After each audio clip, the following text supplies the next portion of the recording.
Hello and welcome to my lab. As you can see, I've got a new welding cart here that I just assembled, and it's the first part of my plan to fix up this corner of the lab and actually start using it a bit more. First order of business is to get rid of all this junk in this ridiculous table over here.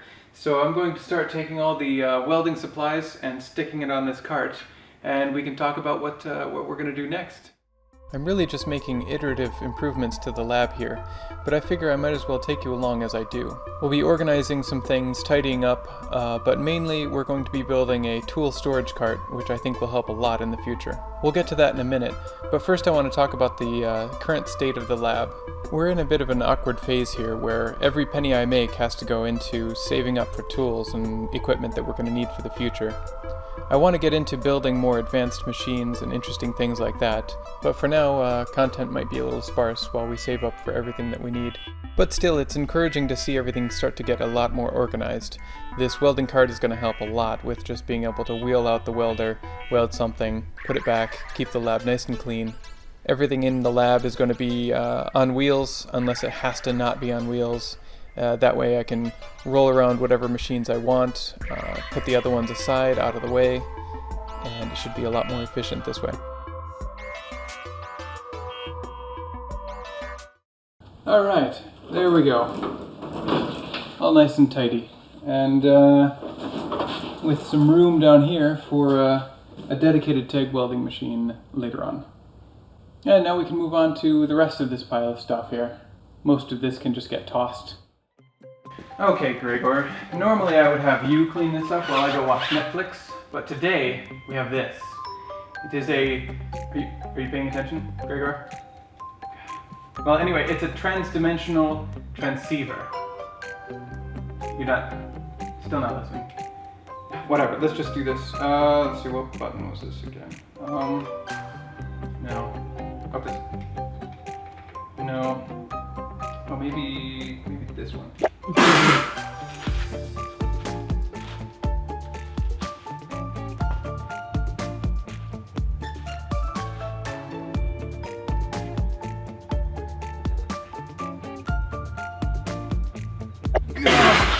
Oh, Gregor.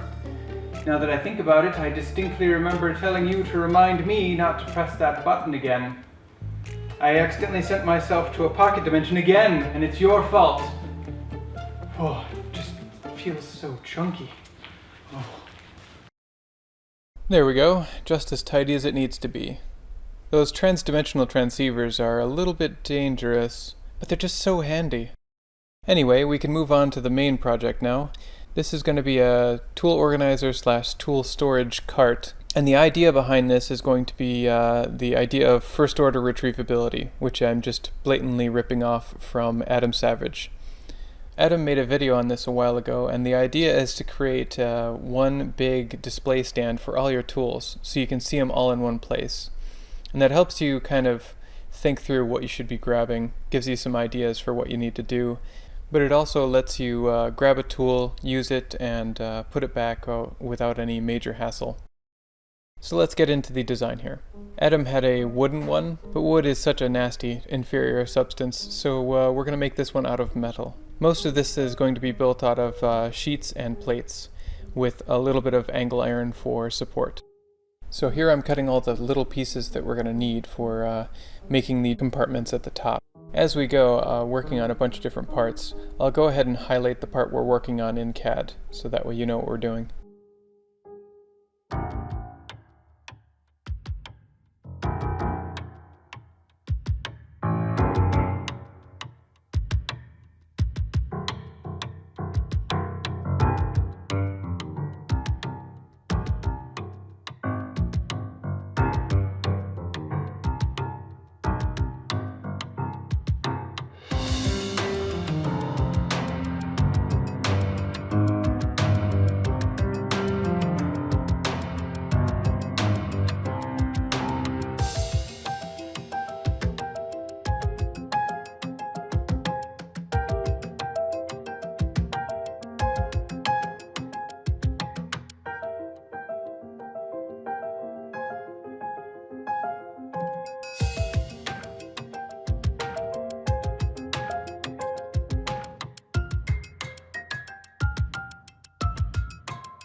So here's the basic structure done, and this is going to be a long work in progress to try to fit all the tools in here just the way I like, so that they're really easily retrievable and can be put back without too much trouble.